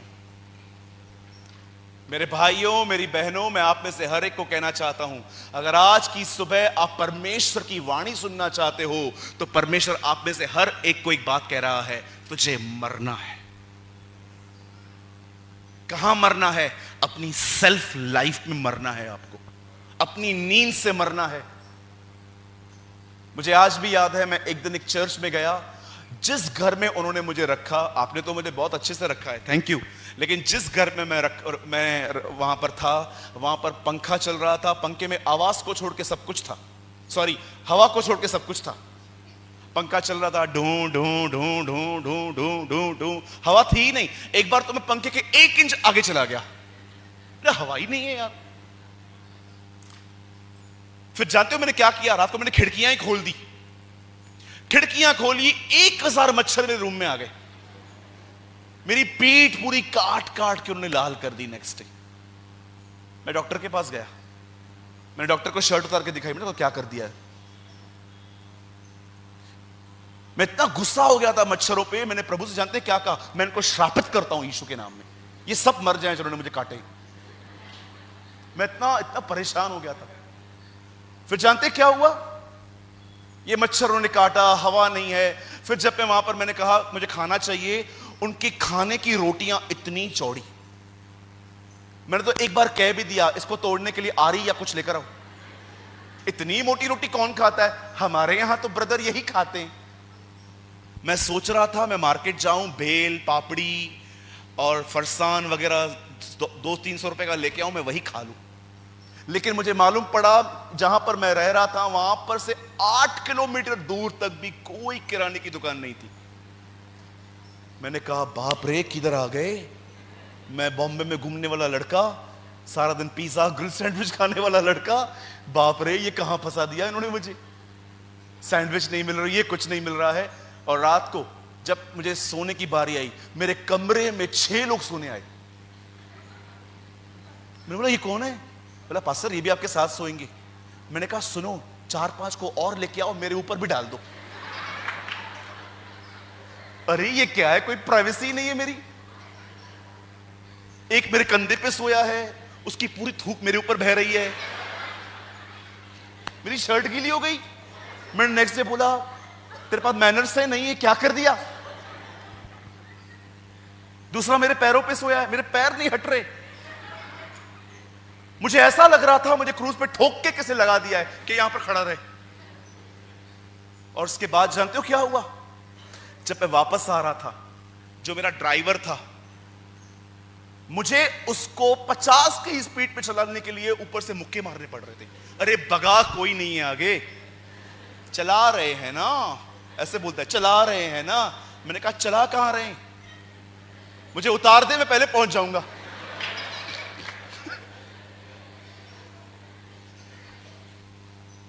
इतना देरी, फिर मुझे कहां पर ट्रैफिक मिल गई और मैं जैसे एयरपोर्ट पे पहुंचा, इंडिगो का स्टाफ सामने खड़ा था और उन्होंने मुझे कहा यस सर। मैंने कहा मेरी फ्लाइट है। फ्लाइट तो गई।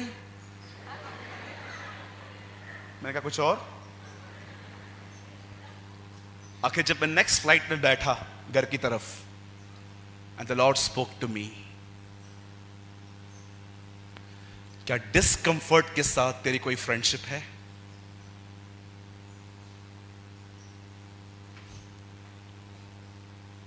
नहीं है ना? आप इससे कितने लोग हैं जिसकी डिस्कंफर्ट के साथ, असुविधा वाली जिंदगी के साथ आपकी फ्रेंडशिप है?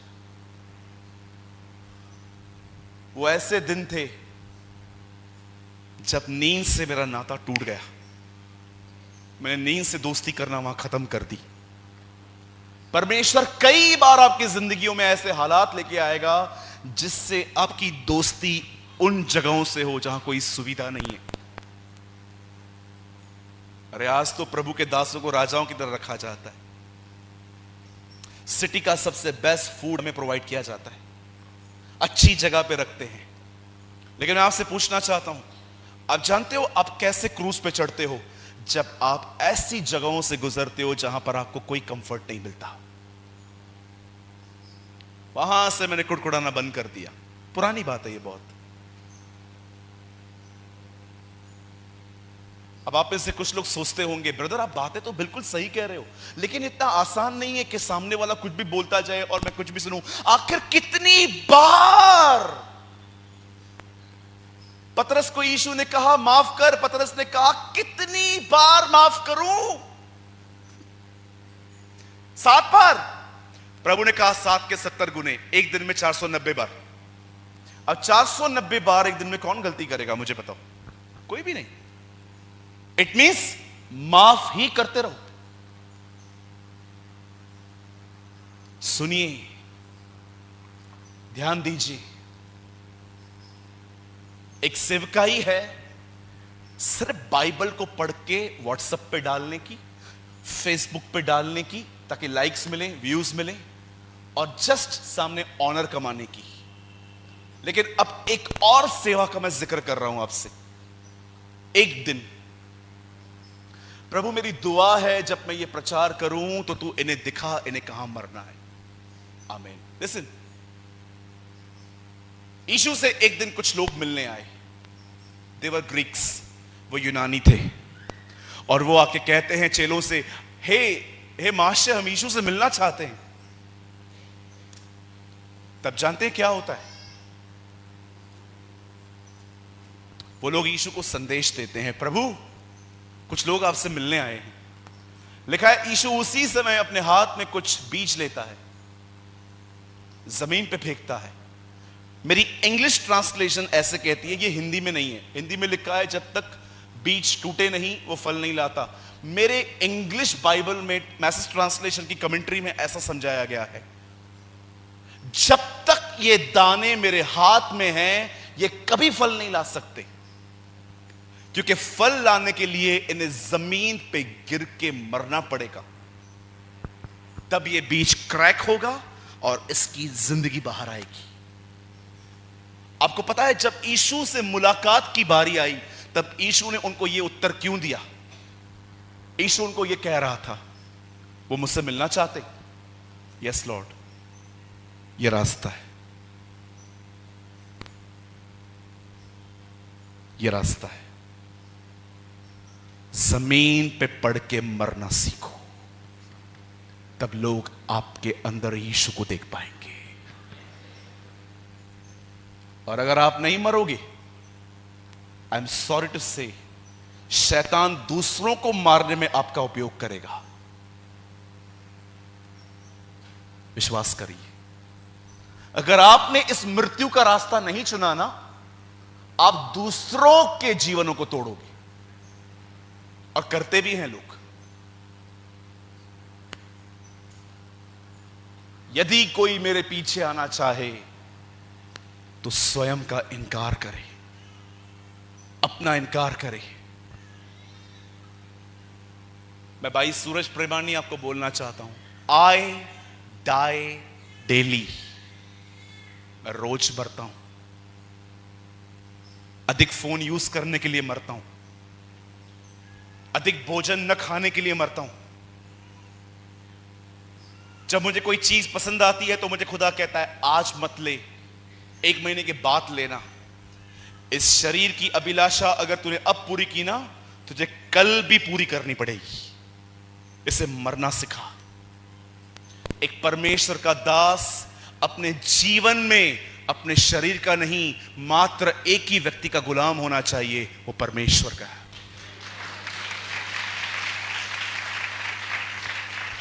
स्वयं में मरना सीखो। Die in your self life. जानते हो पॉल क्या कहता है यहां पर? उसे प्रतिफल क्या मिला? आप कहोगे ठीक है भाई, आप बोल रहे हो मरो मरो मरो, ठीक है हम मरेंगे, मिलेगा क्या हमें? यस, पॉल कहता है जब मैं मरा तो मैं नहीं रहा, अब उसी जगह पर यीशु रह रहा है। Have you noticed? अब मैं नहीं रहा परंतु मसीह मुझ में जीवित है। यू नो बहुतों में मसीह जीवित क्यों नहीं है? क्योंकि वो जीवित हैं। जिस दिन आप मरोगे, पॉल कहता है एक जगह पे, यदि हम उसकी मृत्यु की समानता में जुट गए तो हम निश्चय उसकी जीवन की समानता में भी जुट जाएंगे। यू नो कई बार आप में से हर एक को यह बात समझनी पड़ेगी।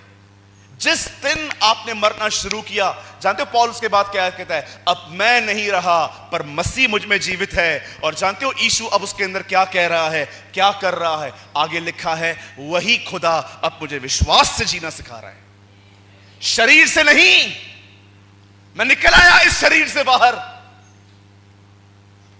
अब मैं आत्मा में जीवित हूं। अब मुझे खुदा एक नया जीवन जीना सिखा रहा है, विश्वास का जीवन। पढ़ के देखिएगा, अब मैं नहीं परंतु मसीह मुझ में जीवित है और मैं उस विश्वास के कारण जीवित हूं जो परमेश्वर ने मुझे दिया है। पॉल कहता है मैं मर गया, अब मुझ में मसीह जीवित है और वो मसीह मुझे एक नए जीवन में ले जा रहा है। वो मुझे विश्वास से जीना सिखा रहा है।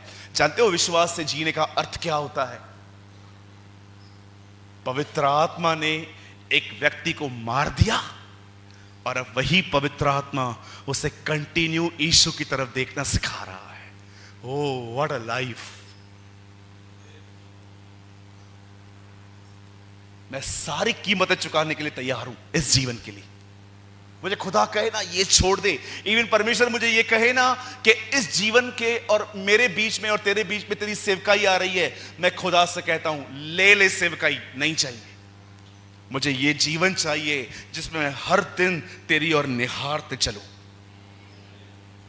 जिन्होंने उसकी ओर देखा उन्होंने ज्योति पाई और उनके मुंह कभी काले ना हुए।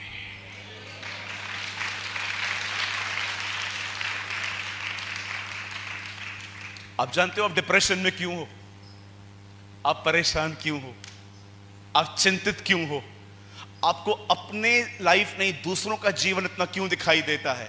द प्रॉब्लम इज आप जिंदा हो। मैं एक उदाहरण देना चाहता हूं। अगर यहां पर एक जिंदा आदमी अगर लेटा हुआ है, आप जाओ उसको लात मारो, वो क्या करेगा आपको?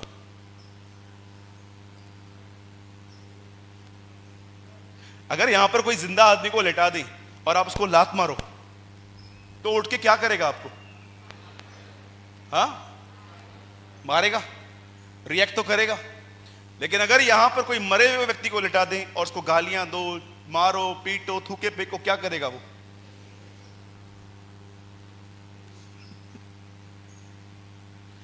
कुछ समझ पा रहे हैं मुझे? आप रिएक्ट करते हो ना क्योंकि आप जीवित हो। कितने लोग हैं आज के बाद मुंह को सी देंगे?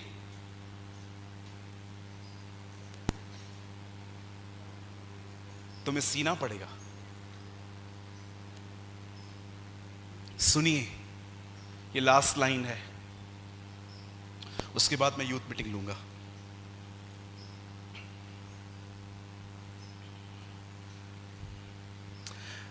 परमेश्वर की विजय की शुरुआत क्रूस से हुई, लेकिन परमेश्वर की विजय का अंत तब होगा जब आपके अंदर स्वयं खत्म होके वो रहने के लिए आएगा।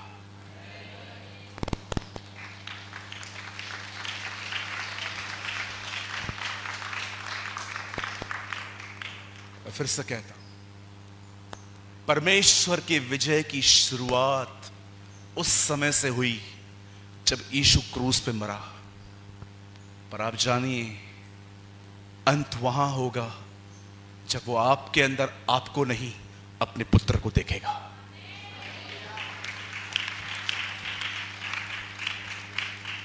स्वयं में मरना सीखो। आजकल एक नया नाटक आ गया है सेल्फीज का। Do you no selfies? किसके पास फोन है दे सकते हैं 1 मिनट के लिए कोई? दे बेटा। देखा है आपने आजकल सेल्फीज का नौटंकी? हमारी पहली सेल्फीज होती थी ऐसे सीधे, देखा था आपने? पासपोर्ट साइज फोटोज होते थे हमारे, ऐसे होते थे। अब ऐसे हो गए हैं, ये ऊपर। फिर से चालू हो गया। अरे भैंस की आत्मा घुसी है तेरे अंदर, क्या कर रहा है तू ये? और उसके बाद खाना मंगाएंगे, wait wait wait wait wait wait wait. एक दिन मेरे एक दोस्त ने पिज्जा मंगाया, बोला wait wait wait wait wait. मैं देख रहा था ये क्या कर रहा है, खाने का फोटो निकाल रहा है। ठीक से नहीं निकला, मैं पिज्जा का पीस लेने वाला था, अरे वेट वेट वेट वेट, बरोबर नहीं निकला। मैं लेने वाला था, अरे नहीं नहीं निकला है। मैंने कहा तू ही खा। खाने के फोटोज। कुछ बहनों के तो अपने पास 500 फोटोज है, इतनी फारिक। मुझे ऐसा लगता है ये वो है जिन्हें कोई काम धंधा नहीं है। और ये तो छोड़ो, अभी एक्स्ट्रा चालू हो गई है। बताऊं कैसे? किसको बुलाऊं? सर आप भी आ जाइए, कल वाले भाई साहब, ये बड़े प्यारे भाई हैं हमारे, है ना? इनके और मेरे बाल लगभग थोड़े से बड़े सेम है। आइए सर, आपके पास फोन है, निकाल लीजिए आप। आजकल अभी देखो, ये तो पहले होते थे, अब जानते हो कैसे शुरू हो गए?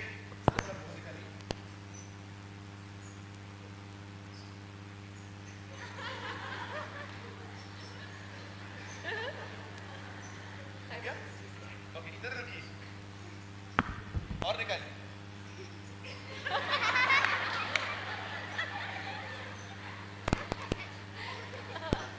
हो गया सर?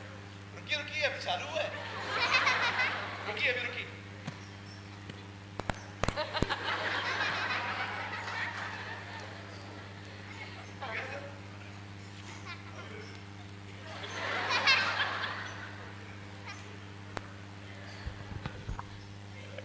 थैंक यू, आप बैठ सकते। खुदा ने कहा deny your self lifes and you are promoting selfies. जानते हैं सेल्फी निकालने का अर्थ क्या है? मैं सेल्फी निकालने के खिलाफ नहीं हूं, मेरे पास भी कुछ फोटोज हैं मेरे वाले। हम लोग हर जगह पे ये नहीं ढूंढते। कभी कभी हम फ्रेंड्स भाई लोग हम जाते हैं ना, कहां पर हम सब साथ में रहते हैं ना, हम भी एक रख देते हैं, कहां पर डालते नहीं है, अपनी मेमोरीज के लिए रख लेते हैं कि हम किसी दिन ऐसे गए थे। लेकिन आज आपने देखा आज क्या स्टार्ट हो गया है। मैं बंद करने से पहले एक अंतिम बात बताना चाहता हूं, बस मेरा प्रचार पूरा हो गया। ये किसका है?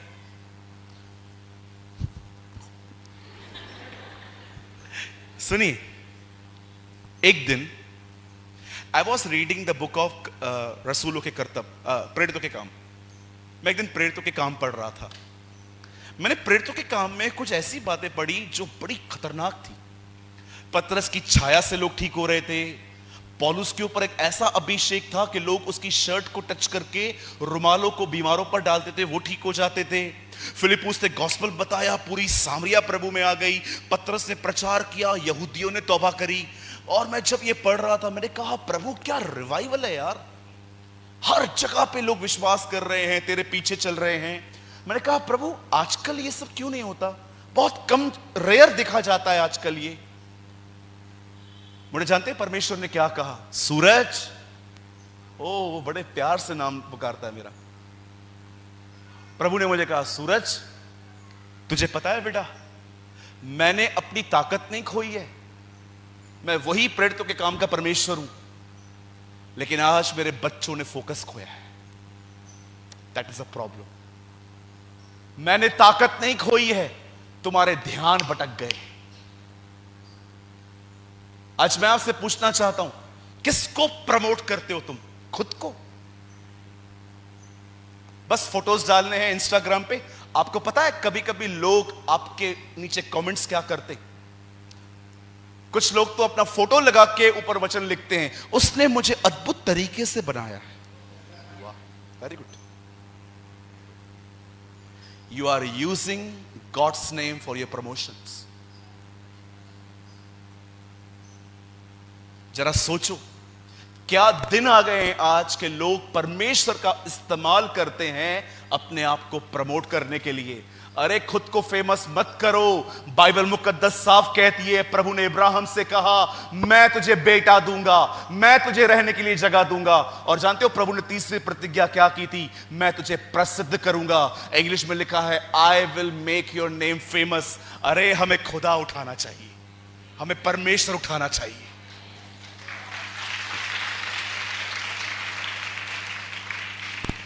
आपको क्या लगता है आपके फोटोज किसी को नया जीवन देते हैं? मेरी फेसबुक आईडी कुछ लोगों के लिए बाइबल स्कूल है। ये मैं नहीं, लोग कहते हैं। बोलते हैं आपकी फेसबुक आईडी पर रोज हम विजिट करते हैं सिर्फ ये देखने के लिए आपने क्या डाला है। परमेश्वर ने आपको इतने अच्छे प्लेटफॉर्म्स दिए हैं। अरे पॉल को देखो, जिस समय फेसबुक नहीं था, व्हाट्सएप नहीं था, ट्विटर नहीं था, इंस्टाग्राम नहीं था, यूट्यूब नहीं था, उस समय उसने पूरी दुनिया को हिला के रख दिया था। अगर आज वो होता तो वो क्या कर देता?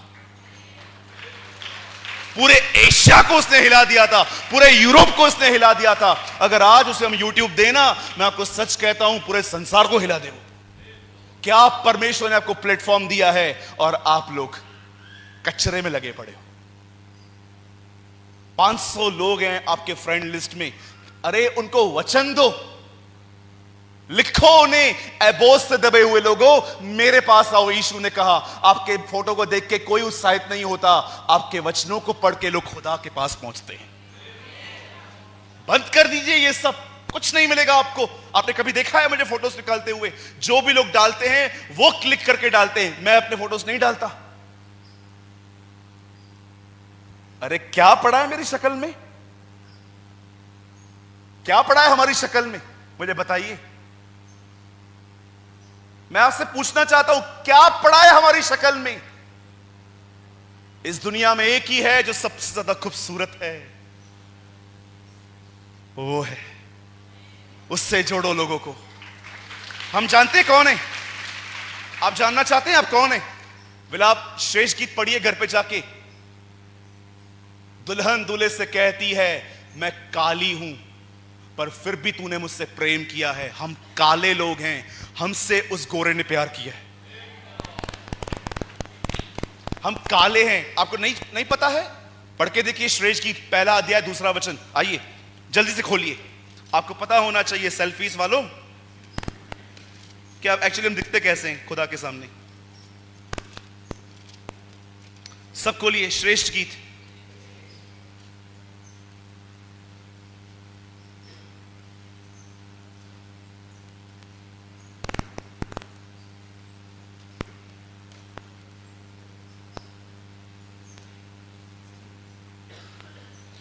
अगर किसी को मिल जाता है तो पढ़िए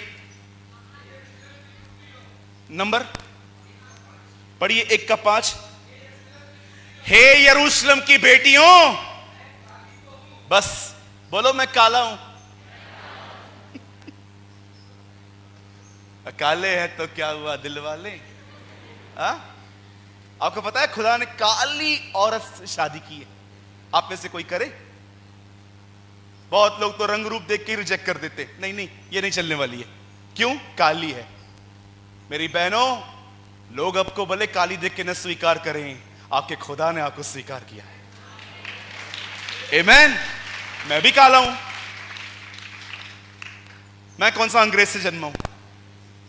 मैं भी काला हूं, मुझे स्वीकार किया है उसने। जो खूबसूरत है ना, उसका चित्र लगाओ अपने फेसबुक पे, उसके वचन का चित्र लगाओ, लोग उससे मिलें। हम कालों से मिलके क्या करेंगे? हम में से कुछ लोगों के चेहरे नहीं, मन भी काले।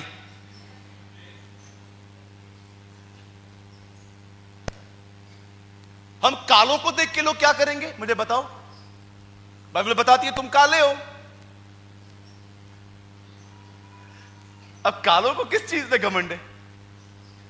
जो खूबसूरत है उसकी फोटो लगाओ। खूबसूरत एक ही है, हमारा परमेश्वर। जब अंकल दिनकरन पहली बार परमेश्वर से मिले, उन्होंने अपनी किताब में लिखा, मुझे लगता था परमेश्वर एक बूढ़ा व्यक्ति है, बाप दादाओं की तरह होते हैं ना, ऐसे खाना खाते हैं वो ऐसा है। अंकल दिनकरन कहते हैं, जब मैंने पहली बार उसे देखा, मुझसे ज्यादा जवान वो था, उसके गाल बर्फ की तरह थे।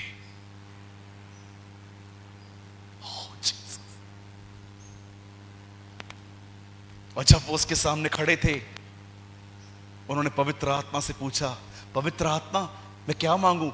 पवित्र आत्मा ने कहा, उसको उससे मांग। और जैसे अंकल दिनकरन ने कहा, मुझे आप चाहिए, जानते हो परमेश्वर ने क्या किया? ऐसे करना स्टार्ट किया। पवित्र आत्मा ने कहा, तुझे पता है वो क्या कर रहा है? क्या? He is expressing his Joy. तूने उसको मांगा ना, वो आनंदित हुआ है। वाह!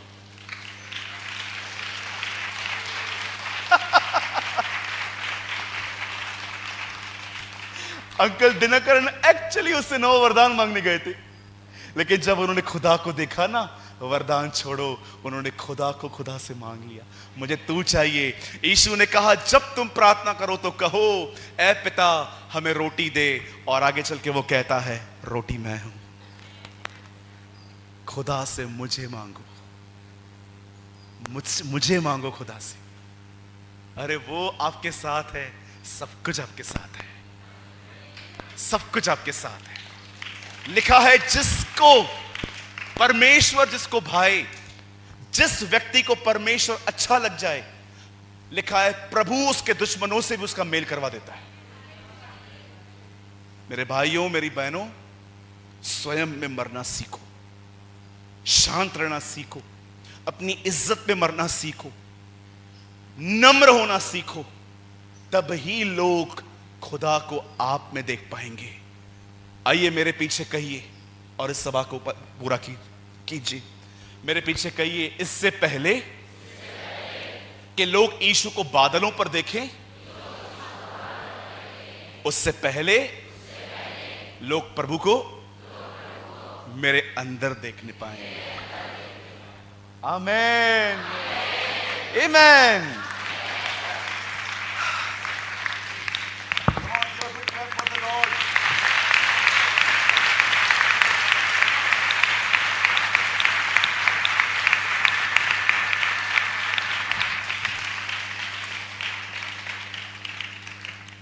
मुझे लगता है हमारी सेवा सिर्फ ये नहीं होनी चाहिए कि आपका प्रचार बहुत अच्छा होता है। हमें प्रचार करने के बाद कोई ये कहना चाहिए, भाई हमने आप में यीशु देखा है। That is a ministry. God bless you all. हम इस सभा को यहाँ पर फिनिश कर रहे हैं। मुझे लगता है पुराने लोगों को बहुत कुछ समझ में आया होगा कि आगे कैसे जीवन निर्वाह करना चाहिए। सिर्फ मैं चाय पी के 10 मिनट में वापस आ जाऊंगा, तब तक आप भी फ्रेश हो जाइए। इस समय मैं किसी से भी नहीं मिल पाऊंगा, मैं थका हुआ हूं। मैं जस्ट चाय पी लूं, थोड़ा चार्ज हो जाऊं, फिर मैं 2 बजे तक सेशन पूरा करके फिर मैं आपके लिए एक प्रेयर करूंगा। प्रेयर के बाद आप चाहें तो मुझसे मिलने आ सकते हैं, दुआ के लिए नहीं आ सकते, क्योंकि मैं दुआ सार्वजनिक सबके लिए कर दूंगा। ठीक है? Is that fine? Okay, come on, yes, no, no, yes, okay. चलिए, मैं चाहता हूं आप उठिए और आप फ्रेश होके आइए। मैं भी चाहता हूं खुदा आपको बहुत बरकत दे। Thank you so much.